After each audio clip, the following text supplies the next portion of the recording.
శ్రీరామనవమి పర్వదినం సందర్భంగా దేవాదాయ శాఖ మంత్రి ఆనం రామనారాయణ రెడ్డి గారి కుమారుడు ఆనం శుభకర్ రెడ్డి గారు మనతో ఉన్నారు. ఆయనతో మాట్లాడదాం. శ్రీరామనవమి శుభాకాంక్షలు తెలియజేద్దాం. సార్, ముందుగా మీకు మా హెచ్ఎన్9 టీవీ ఛానల్ తరఫున శ్రీరామనవమి శుభాకాంక్షలు సార్. Thank you. మీకు కూడా హెచ్ఎన్9 టీవీ ప్రేక్షకులకి మీకు కూడా శ్రీరామనవమి శుభాకాంక్షలు. నమస్కారం అమ్మా. అందరికీ శ్రీరామనవమి శుభాకాంక్షలు. శ్రీరామనవమి నాడు మన అందరం శ్రీరాముడిని, సీతమ్మ వారు, లక్ష్మణ కుమార, ఆంజనేయ స్వామి, భరత శత్రుఘ్న అందరిని సేవించి సీతారాముల వారి ఆశీస్సులు తీసుకొని వాళ్ళ కళ్యాణ మహోత్సవాన్ని ఘనంగా జరుపుకోవాలి. ఆ శ్రీరామ చంద్రప్రభు మహాపురుషుడిని, సీతమ్మ వారిని, మహాతల్లిని సేవించి మనందరం కూడా గొప్పగా ఈ లోకంలో ప్రపంచానికి, యావత్ ప్రపంచానికి శ్రీరామ నేనున్నాను మిమ్మల్ని కాపాడేదానికి, రక్షించేదానికి. అందుకని శ్రీరామ రక్ష సర్వ జగత్తుకి రక్ష. మొన్న ఉగాది వచ్చింది, ఈరోజు శ్రీరామనామం వచ్చింది. దానివల్ల చాలా మంచిది. శుక్రవారం రావడం, అట్లా అమ్మవారి ఆశీస్సులు, ఇట్లా శ్రీరాముని ఆశీస్సులు, అందరి ఆశీస్సులు ఉండాలని అట్టే పెట్టి అందరి కుటుంబ సభ్యులు కూడా, మనం అందరి కుటుంబాల్లో కూడా ఆనందంతో సుఖ సంతోషాలతో మనందరం కలిసిమెలిసి శ్రీరామనామం జరుపుకోవాలని మనస్ఫూర్తిగా కోరుకుంటూ, అయోధ్య రామయ్య ఆశీస్సులు, దశరథ మహారాజు కౌశల్య మాత ఆశీస్సులు, వశిష్ఠ మహర్షి ఆశీస్సులు, శ్రీ ఆంజనేయ స్వామి వారి ఆశీస్సులు, సీతారామ లక్ష్మణ ఆంజనేయ స్వామి భరత శత్రుఘ్న ఆశీస్సులు, వాళ్ళందరి ఆశీస్సులు నాకు, మా నాన్నగారికి, మా కుటుంబానికి, అందరికీ, మా ఆనవ కుటుంబ సభ్యులందరికీ, ప్రపంచానికి, దేశానికి ఉండాలని మనస్ఫూర్తిగా కోరుకుంటూ, మా ప్రజలు కూడా ఎప్పుడు ఆరోగ్యాలతో లక్షణంగా ఉండాలని రాముని వాడిని ప్రతి కుటుంబ సభ్యులు సంతోషంగా, ఆనందంగా, సిమితంగా ఉండాలని మనస్ఫూర్తిగా కోరుకుంటూ అందరికీ కూడా శ్రీరామనామ శుభాకాంక్షలు. చెప్పు. అయితే ప్రతి ఒక్కరు కూడా రాముడిలా ఉండాలి, రాముడి బాటల్లో పయనించాలి, ప్రతి గ్రామాల్లో ఓ రాముడి వారి ఆలయం, ప్రతి ఒక్కరూ భగవద్గీత చదవాలి అని ఎందుకు అంటుంటారు సార్? దశావతారాల్లో 7వ అవతారం రాముడిది, 8వ అవతారం కృష్ణుడిది. రాముడు అంటే ఏంది, కృష్ణుడు అంటే ఏంది? ఆయనే కదా మహావిష్ణువు, శ్రీమన్నారాయణుడు ఆయనే కదా. మా అమ్మ లక్ష్మీదేవి, భూదేవి తల్లి.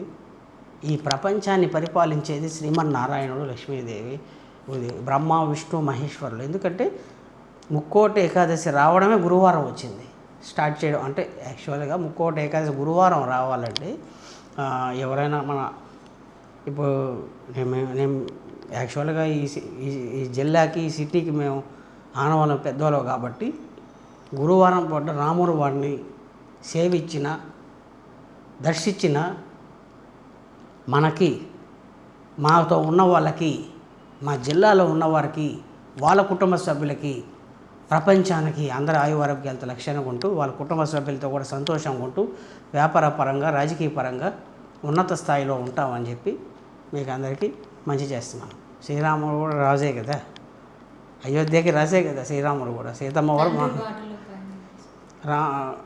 అదే రామనామం అంటే ఒక్క రామనామానికే కొన్ని వేల లక్షల కోట్ల నామాలు వస్తాయన్నమాట. శ్రీరామ అని ఒక నామం అనుకుంటాము, అట్లా కాదు. శ్రీరామ అంటే శ్రీరామానంగానే కొన్ని లక్షల కోట్ల రామనామాలు, సీతమ్మ వారి నామాలు, లక్ష్మణ కుమార, ఆంజనేయ స్వామి, భరత శత్రుఘ్న, లవకుశ అంటే స్వామివారి పిల్లలు.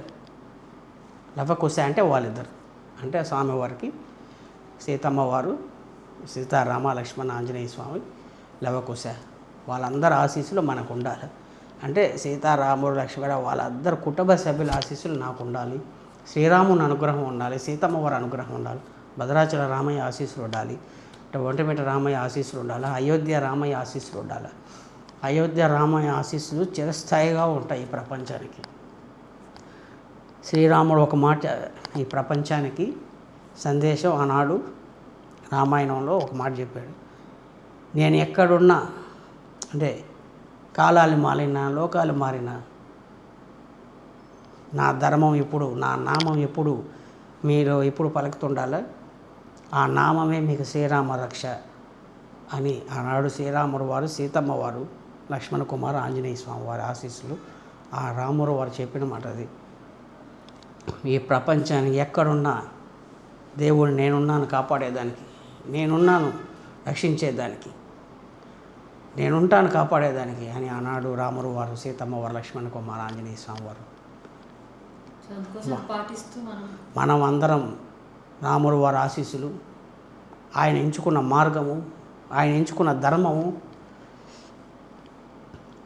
ఇప్పుడు ధర్మాన్ని నిలబెట్టేదానికి దేవుడు వస్తాడు, ఏదో ఒక రూపంలో వచ్చి నిలబెడతాడు. తండ్రి మాటకి జవదాటకుండా ఆయన మాట చెప్పిన దానికి ఆయన నిలబడ్డాడు కదా. ఇప్పుడు అవకాశం వచ్చినప్పుడు ఆ తండ్రి కూడా ఆ రాముడు వారిని రాజే కదా చేశారు అయోధ్యకి. కాబట్టి ఆ తండ్రి దశరథ కౌశల్య మాత ఆశీస్సులు ఉండాలి. యావత్ అయోధ్యలో ఉన్న మహర్షులు, గురువులు, పెద్దలు, గురువులు ఎందుకు చెప్తున్నానంటే ఎప్పుడు కూడా మనం గురువులు, మహర్షులు, పెద్దలు ఆశీస్సులు ఉండాలి, పీఠాధిపతుల ఆశీస్సులు ఉండాలి, అయోధ్య రామయ్య ఆశీస్సులు ఉండాలి. వాళ్ళ ఆశీర్వాదం ముఖ్యం మనకి. ఆశీర్వాదం, వాళ్ళ అనుగ్రహం, వాళ్ళు తీసుకున్న నిర్ణయాలు, వాళ్ళు తీసుకున్న ధర్మము, ధర్మాన్ని కాపాడడానికి నేనున్నాను, నేను వస్తాను అనే దేవుడు ఎప్పుడో చెప్పాడు. భగవద్గీతలోనే చదువుకోండి. ఏదో ఒక రూపం, ఏది మీరు చెప్పినా చెప్పకపోయినా ఎక్కడో దగ్గర దేవుడు, ఎక్కడో దగ్గర శ్రీరామ రక్ష, సర్వ జగత్కి రక్ష. రాముడన్నా కృష్ణుడన్నా అంతా శ్రీమన్నారాయణుడే కదా. వెంకటేశ్వర స్వామి ఆశీస్సులు ఎప్పుడూ ఉంటాయి, లక్ష్మీదేవి అమ్మవారి ఆశీస్సులు ఉంటాయి.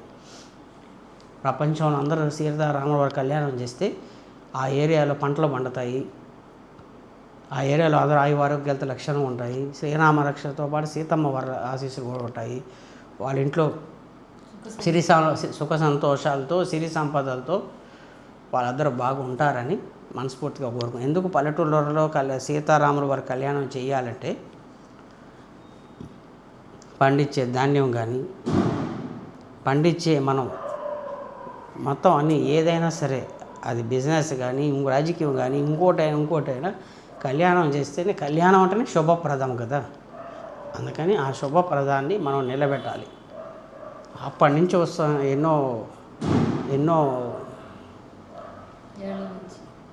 ఎన్నో 17 కోట్ల సంవత్సరాల కిందట రామాయణం, తర్వాత 18 కోట్ల తర్వాత భగవద్గీత, అట్లా అంటే ఒక్కొక్క దానికి ఒక్కొక్క రామాయణం కాలం నాటి శ్రీరాముని ఆశీస్సులు, సీతమ్మ వారి ఆశీస్సులు ఉండాలని మనస్ఫూర్తిగా కోరుకుంటూ, మనం తీసుకునే నిర్ణయంలో దేవుడు ఉంటాడు. నిర్ణయించే దేవుడే, మనమంతా నిమిత్త పాత్రమే కదా, నడిపించే చేయించే అంతా ఆయనే. కాబట్టి దేవుడు ఆశీస్సులు అందరికీ ఉండాలని మనస్ఫూర్తిగా ధర్మంగా నడుస్తూ, ఏదో మనకున్న దాంతో చేతనైతే సహాయం చేయాలా, లేదంటే శ్రీరామ రక్ష, సర్వ జగత్తుకు రక్ష, శ్రీరాముడిని అందరికీ సాయం చేయమని కోరాలి. సీతమ్మ వారిని, లక్ష్మణ కుమార్, ఆంజనేయ స్వామి. అది